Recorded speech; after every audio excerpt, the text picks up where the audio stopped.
Hello all, welcome to our channel Subhashini diaries. ముందుగా ఈ video చూస్తున్న మీ అందరికీ హ్యాపీ సంక్రాంతి.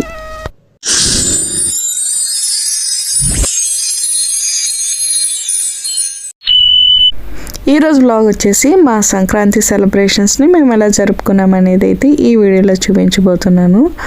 సో ఫస్ట్ అయితే మా ఇంట్లో పూజ అయితే స్టార్ట్ చేసేసి నాన్నమ్మ వాళ్ళ ఇంటికి అయితే వెళ్ళామండి.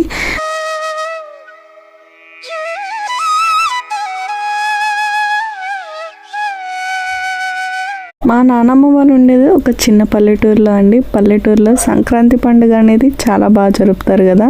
సో ముందుగా ఇళ్ళకైతే ఇలా కల్లాపులు వేసుకొని రంగురంగు ముగ్గులతో అయితే అలంకరించుకుంటారు. ఇదైతే భోగి రోజు పెట్టిన మంట అండి, సంక్రాంతి వరకు వెలుగుతూనే ఉంది.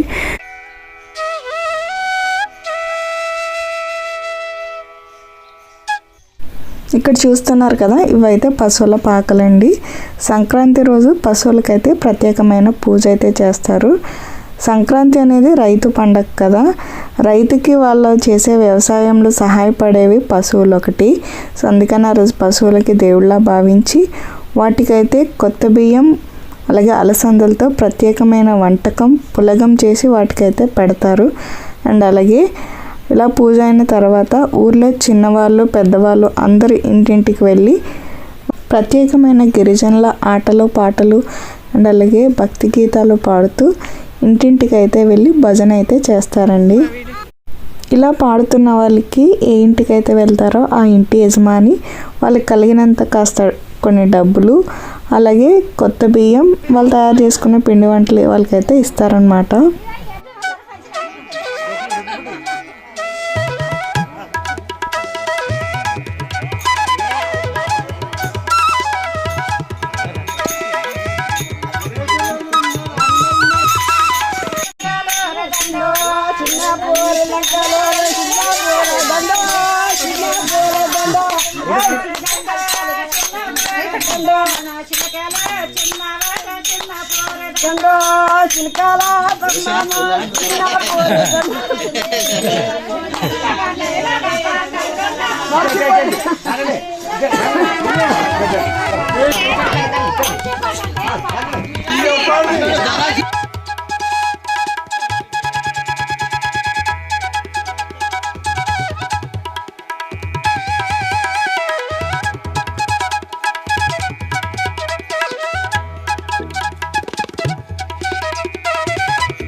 అంతా వర్షం కాబట్టి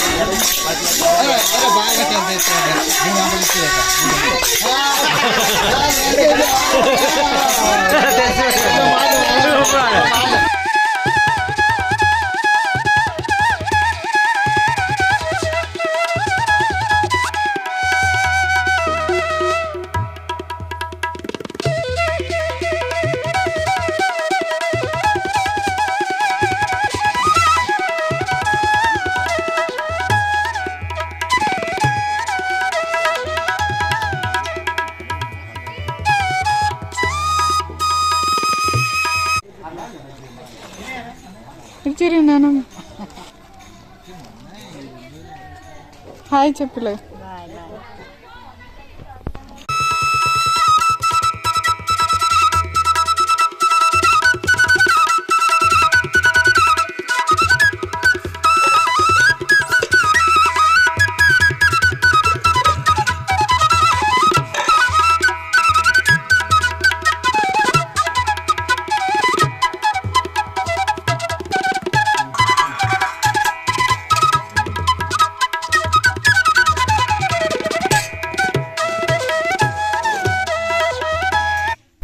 అండ్ మా నాన్నమ్మ వాళ్ళ ఇంట్లో ఇలా సంక్రాంతి రోజు పులగం అండ్ పప్పు అయితే తయారు చేశారండి. ఇవైతే పిండి దుంపలు ఖచ్చితంగా మేమైతే సంక్రాంతికి అయితే వీటిని తింటాము.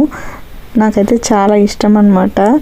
సో ఇదనమాట మా సంక్రాంతి మా నాన్నమ్మ వాళ్ళ హౌస్లో ఈ ఇయర్ ఇలా అయితే జరిగింది. మీ సంక్రాంతి సెలబ్రేషన్స్ ఎలా జరిగాయి కామెంట్ చేసేయండి. For more interesting videos please do like, share and subscribe to Subhashini diaries. Thank you for watching.